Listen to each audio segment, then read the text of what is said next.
বাঙালির শ্রেষ্ঠ উৎসব দুর্গাপূজা। আর এই দুর্গোৎসবের জন্য দীর্ঘ এক বছরের অপেক্ষা অবশেষে সেই প্রতীক্ষার অবসান ঘটিয়ে মা দুর্গা ঘটকে আগমন করছেন বাপের বাড়িতে। এক কথায় বাঙালির 12 মাসে 13 পার্বণ।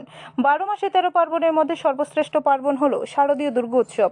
দুর্গাপুজো এলেই বাঙালিদের মন আনন্দে ভরে ওঠে। দুর্গাপুজো মানে নতুন কাপড়, আনন্দ উল্লাস, বন্ধু বান্ধবদের সাথে চুটিয়ে আড্ডা ও রকমারি খাবার দাবার।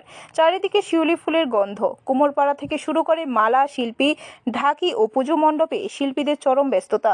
দোকানগুলিতে কেনাকাটার ধুম। দেবী দশভুজার মর্তে আগমন উপলক্ষে ইতিমধ্যে মর্তবাসী পাড়ায় পাড়ায় দেবীর পুজো মণ্ডপ তৈরি করে দেবীকে বরণ করার জন্য চূড়ান্ত প্রস্তুতি নিচ্ছে। গোটা রাজ্যের সাথে উত্তর জেলার বাণিজ্য নগরী হিসেবে পরিচিত ধর্মনগর শহরে বড় বাজেটের পুজো করছেন ক্লাব ও সার্বজনীন দুর্গাপুজো কমিটির পুজো উদ্যোক্তারা। ধর্মনগর শহরে ছোট বড় প্রায় 28 থেকে 30টি দুর্গাপুজো হয়ে থাকে। তার মধ্যে 8 থেকে 10টি বড় বাজেটের পুজো রয়েছে। বনেদি ক্লাব ও পুজো কমিটির আপ্রাণ চেষ্টায় বিভিন্ন আকর্ষণীয় থিমের উপর রয়েছে এবারের পুজো প্যান্ডেল। রয়েছে কাল্পনিক আদলে তৈরি মন্দিরেও।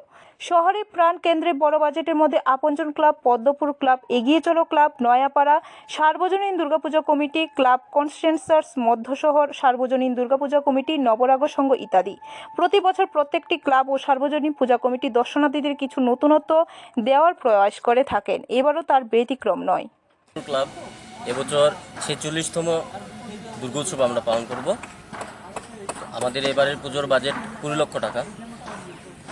আমরা আগামী চতুর্থী দিন থেকে মণ্ডপ ওপেনিং করে দেবো আর কি সবার জন্য, চতুর্থী দিন থেকে। আর সপ্তমী, অষ্টমী, নবমী 3 দিনই থাকবে মহাপ্রসাদ। সকলের আমন্ত্রণ রইল এই মহাপ্রসাদ গ্রহণে। তাছাড়া বস্ত্র বিতরণ এবং ব্লাড ডোনেশন ক্যাম্প করার। ব্যুরো রিপোর্ট, খবর ত্রিপুরা।